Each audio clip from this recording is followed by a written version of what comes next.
지난 2016년 10월 19일 JTBC의 심수미 기자는 최순실이 이 태블릿 PC를 들고 다니면서 그걸 통해서 연설문이 담긴 파일을 수정했다고 보도했습니다.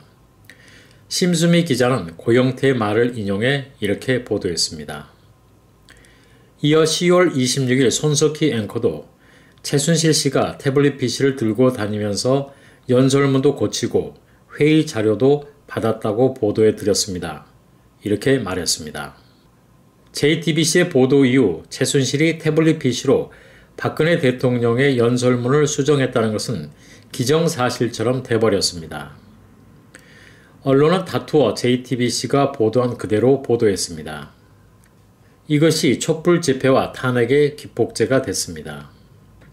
그렇다면 과연 최순실은 문제 태블릿 PC로 대통령의 연설문을 수정했을까요?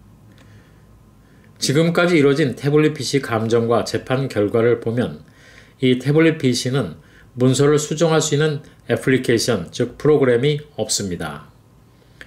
그렇기 때문에 이 태블릿 PC로는 문서를 수정할 수 없다는 것이 확인이 됐습니다. 당연히 최순실도 이 태블릿 PC로는 연설문을 수정할 수 없습니다.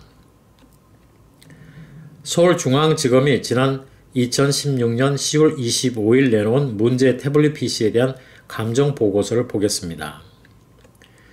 이 태블릿 PC에는 한글로 된 문서를 볼 수 있는 한컴 오피스 한글 뷰어 안드로이드 에디션이 깔려 있습니다. 이것은 한글 문서를 볼 수만 있는 프로그램입니다. 문서를 작성하거나 수정할 수 있는 프로그램은 없습니다. 2017년 11월 27일 국가수가 낸 디지털 분석 감정 보고서를 보겠습니다. 국가수는 설치된 애플리케이션 목록을 분석한 결과 이 중 문서 작성, 수정, 저장이 가능한 애플리케이션은 발견되지 않았다고 밝혔습니다. 설치 애플리케이션 목록을 보면 한컴 오피스 뷰어 애플리케이션만 있습니다. 역시 볼 수만 있는 프로그램이 깔려 있는 것이 다시 확인됐습니다. 2018년 5월 23일 최순실의 항소심 재판에서 나기현 국가수 공업서기관은 태블릿에서는 문서를 수정할 수 있는 웹은 발견되지 않았다고 증언했습니다.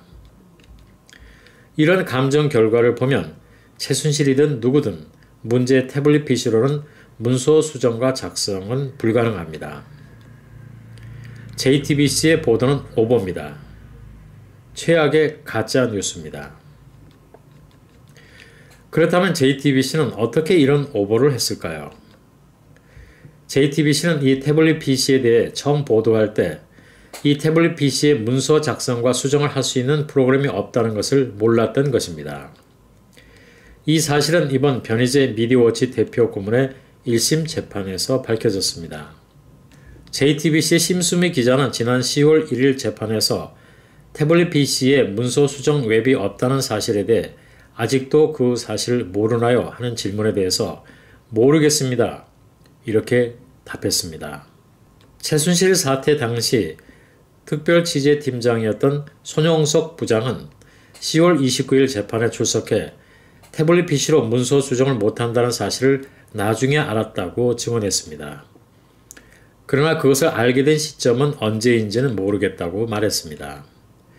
JTBC는 문서 수정 프로그램이 없다는 것도 모른 채 충분히 검증을 하지 않고 보도를 한 것입니다. 검찰과 국가수의 감정 결과를 반박할 수 없게 되자 손영석 부장도 문제 태블릿 PC로는 문서를 수정하지 못한다는 사실을 인정합니다. 처음 보도할 당시 JTBC 내에서도 이것이 최순실의 것이냐 아니냐를 놓고 격론이 있었다고 합니다. 그만큼 확실하지 않은 것을 보도한 것입니다. 이렇게 해서 JTBC는 오보를 한 것입니다. 최악의 가짜뉴스는 이렇게 만들어졌습니다. 언론 역시 아무런 검증이 없이 JTBC의 보도를 그대로 따라서 최순실이 태블릿 PC로 연설문을 수정했다고 일제히 보도했던 것입니다. 이처럼 태블릿 PC로는 문서를 수정할 수 없다는 사실이 확실해지자 JTBC는 궁지에 몰리게 됐습니다. 그러자 JTBC는 자신들은 태블릿 PC로 연설문을 수정했다고 보도한 적이 없다고 말을 바꿉니다. 누구나 다 알고 있는 사실에 대해서 거짓말을 하는 것입니다. 거짓말이 또 다른 거짓말을 낳고 있습니다. JTBC가 말을 바꾸는 것은 자신들의 잘못이 드러나자 도망가는 것이라고 할 수 있습니다. 한국시사TV 장종수입니다.